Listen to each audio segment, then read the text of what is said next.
touch all the touch all these greens, honey. Touch all of it. What's up, y'all? Vegan in Detroit is what? Back. And look at what's surrounding you right now. Just greens aplenty, just a cornucopia of crops and vegetables that just like surround your senses and your YouTube screens or whatever you're watching this on.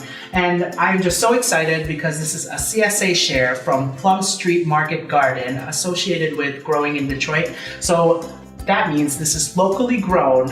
Actually, the Plum Street Market Garden is right next to MGM Grand.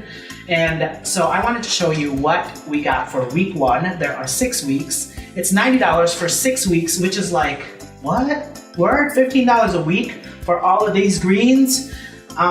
It's just a no-brainer for me. And it claims that each share is supposed to feed about a family of 4. So I'm gonna try a different format this time, try maybe like a little voiceover kind of thing. So I hope you enjoy this. So one of the first things we're gonna look at is Arugula, or Arugula if you're fancy, or Salad Rocket if you're fun. And Arugula contains a lot of vitamin C, and vitamin C helps your body protect itself from scurvy. And I didn't know what that was, so I googled scurvy, and it is not a good look, y'all. Pirate realness. Next up is Bok Choy, which literally means white vegetable in Chinese.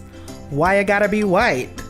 I tried looking up the difference between Pak Choy with a P and Bok Choy with a B, but I'm pretty sure they're the same thing.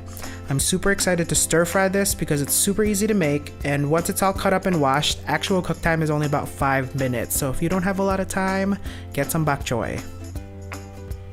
Up next, Spinach, or spinach if you're fancy. Spinach is very famous and very well established. As you probably know from Popeye the Sailor Man, Popeye eats some spinach and becomes crazy strong and just like lifts trains and saves babies and such. That show actually is credited for a 33% increase in domestic spinach consumption. Although spinach is really healthy for you and is really good for your body, that portrayal is actually based off of an incorrect calculation. A scientist that happened to be German named Emil von Wolf misplaced a decimal point, making it seem like the iron content is 10 times more than it actually is. Double check your work, von Wolf! Check out these beautiful sunflower sprouts. Sunflower greens are apparently one of the most balanced forms of a complete plant protein. They provide all the essential amino acids and help to repair muscle tissue and other enzymes the body needs. I have no source for you whether or not that's actually true, but I just googled it and I believe it because the internet is right. Okay, so I tried to figure out exactly what plant leaf this is, but I couldn't figure it out.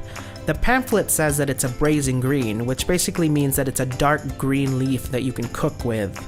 Braising is usually associated with braising meat, but basically, if you don't eat meat, just put it in the pan with some water and salt and it'll be good. Quick tip, I learned online that once you put in the leaves in the pan and you put in some of the water, immediately sprinkle it with salt.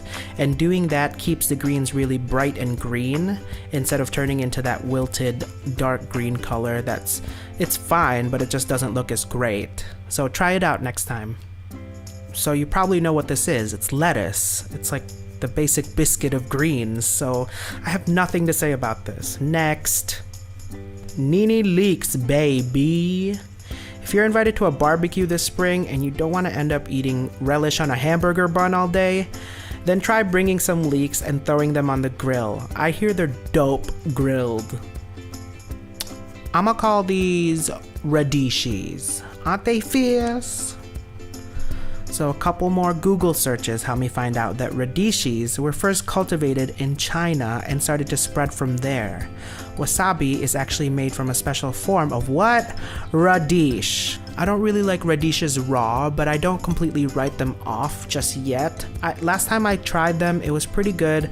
I just tossed it in some oil, some salt, and whatever spices I had, and I put it in the oven on 375 for 25 minutes, and it kind of came out like a crispier, less carby potato. So if you don't like raw radish, then you should just try it that way out.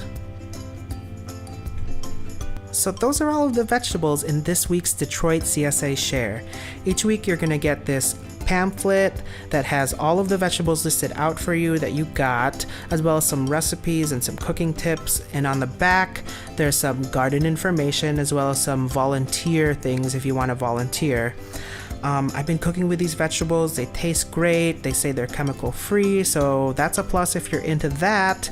It's also local, which just makes you feel all kinds of good supporting Detroit and its local ecosystem. Thank you for watching this video, and remember, when you're trying anything new, just work with what you have and don't be afraid to make mistakes. Peace out!